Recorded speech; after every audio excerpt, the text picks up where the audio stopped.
most trusted name in news. We are following breaking news. A second blow to President Trump's revised travel ban. First you had Hawaii. Now you had a Maryland federal judge in district court temporarily block the 90-day ban on immigrants for citizens of 6 Muslim-majority countries. This comes just hours again after Hawaii, which halted that nationwide executive order from going into effect. The president didn't like it, blasted it as unprecedented judicial overreach, and suggested this was about a judge being political. All right. So one of the interesting legal aspects will be that it seems to both of these judges that what the president said politically wound up influencing their reckoning of the constitutionality of an executive order. Unusual. Let's discuss with Democratic Senator Chris Coons of Delaware. Senator, several things I want to get out of you this morning, but let's start with the executive order. Unusual for a court, a federal court, to say, I'm going to look at what you said, not just what you wrote in this executive order. How do you feel about that? Well, I think President Trump is struggling to make the transition from campaigning to governing, and he's beginning to learn that words matter. How he describes something is going to be taken into account by members of Congress when we look at his deep budget cuts, and by members of federal courts, now a federal court from Hawaii and one from Maryland, as they review the intentions behind his actions. I think it's striking, Chris, that last night at a campaign-style rally in Nashville, President Trump said that this decision makes us weaker. I actually think it makes us stronger when the world sees that the most powerful man in our country, our president, can have his executive orders restrained by federal judges. None of us, I think, can predict exactly what higher courts will do with these judicial decisions by 2 district courts, but I think it's important to remember that President Trump challenging sitting federal judges as being politically motivated doesn't help his cause. The politics are at play here. And again, you know, we just had Professor Dershowitz on, and he is in the community of a lot of lawyers who feel that this was an unusual basis to evaluate legislation. What was said about it by a politician on the side as opposed to what is in the actual order. But to the extent that this is politics at play, the knock on your side of the position is you guys just want to let people in and you want to ignore the threat of radical Islamism. And you basically want to wait for something bad to happen here. And that's not keeping us safe. Keeping us safe is avoiding threat, not waiting for threat to manifest. Well, Chris, that's a good summary of the position of folks who support President Trump. I'll tell you that as a sitting member of the Senate who has participated in hearings where we reviewed the vetting procedures for refugees, very, very few refugees are coming into the United States from countries where we perceive there is a threat.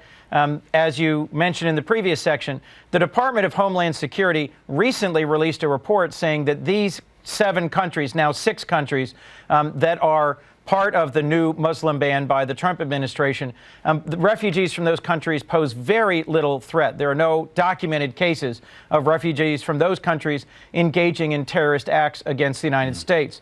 So part of these judicial barriers to proceeding with the ban, a part of these decisions rests on not just words said by President Trump and his senior aides, but also the assessment of risk from these countries and the process by which these countries were chosen. I'd say, in counter to your main point there, Chris, that we've already got thorough vetting in place for the countries from which refugees might come to the United States, and the extreme vetting and anti-Muslim ban proposals that President Trump made such a big deal of in his campaign is now carrying over into how he is governing. Right. On the political side, it's going to be a calculation about winning this battle over the executive order, but the larger war of making Americans feel safe. This is about feelings, not facts, when it comes to refugees. The president playing on that to advantage so far. We'll see what the courts say. Let me ask you about the budget proposal. We have a graphic here for where the president wants to put money and where he wants cuts to take it away. What is your feeling? I know that you have a particular sensitivity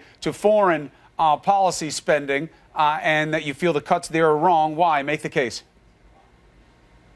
Well, President Trump's own Secretary of Defense, Secretary Mattis, when he was a general, said that if you significantly cut funding for the State Department and foreign assistance, you'll have to give the military more bullets because it will simply make the world a more dangerous place.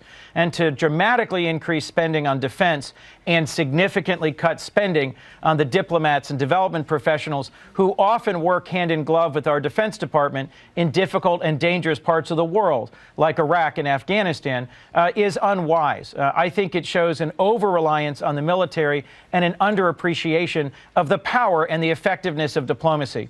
Chris, I'm also really concerned about deep cuts to the Department of Agriculture, the Department of EPA, programs that help make sure that our water is clean and our air is clear, things that protect the health of average American families all over the country. What do you make of a Republican president putting out a budget wish list of cuts, and there are no entitlements mentioned in there? I know you Democrats are no fan of cutting entitlements either, but if you want to cut from the federal budget, why ignore the place where most of the spending is done? Well, it's striking. That is a real departure from Republican orthodoxy. But you do see moving its way through the House an ACA repeal and replace plan from Speaker Ryan that does include significant cuts to Medicaid. So there may be entitlement cuts coming from the Republican leadership in the House to match up with these significant spending cuts on domestic priorities and programs. All right, let me ask you about something else while I have you. The wiretapping claim. The president is now redefining wiretapping to basically mean anything that gets him out of the jam. But while yesterday seemed to be a big day for those on your side of the aisle and those who believe there's nothing to the allegation, do you think there is a chance? The president said wait a couple of weeks. We've heard him say that before, but do you think that there is a chance that something will come out, maybe in this classified letter from Jim Comey that was promised to Lindsey Graham there in the Senate Judiciary Committee, maybe next week sometime, that's going to say we were doing some kind of surveillance that somehow may have caught up some Trump operative somewhere at some point, and that will justify what the president said, and this will come out being a victory for him? I mean, Chris, of course there's a chance, but I just want to compliment Republican leaders on the Judiciary Committee, both Senator Lindsey Graham and Senator Chuck Grassley.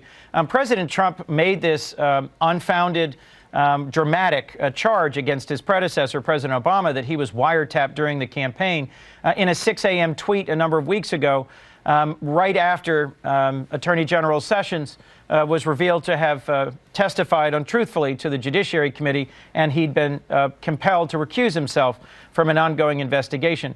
I personally think that President Trump was trying to change the subject, and now several senior Republicans in the House and the Senate have said there's nothing to these allegations. But the president challenged the Congress to step up and investigate this, and so that's what we're doing on a bipartisan basis. And the insistence, the rigor and the persistence with which both Republicans and Democrats on the Senate Judiciary Committee and in the House Intelligence Committee have pursued this, I think is important because it means we're going to get to the bottom of it. It is possible that there's something that neither President Trump nor the relevant agencies have produced so far. But I think we need to get to the bottom of this so we can move forward. Same thing with the allegations of Russian interference in the campaign through collusion with the Trump campaign. We need to get to the bottom of this. There's a lot of smoke, but there's no clear evidence yet of any fire. And I think we need to resolve these issues so we can move forward. It's just one more example, Chris, of President Trump learning that words matter, that you shouldn't throw out dramatic accusations in an early morning tweet without backing it up. Well, it'll be interesting to see if this spirit of cooperation that this wiretapping gambit developed will remain on these tougher questions of what Russia did with this interference, how it did it, and whether there was any unacceptable coordination or contact with the Trump administration. Senator, we look forward to having those conversations as you develop more evidence going forward. Thank you, Chris. Be well. Coming up in our next hour, we're going to get the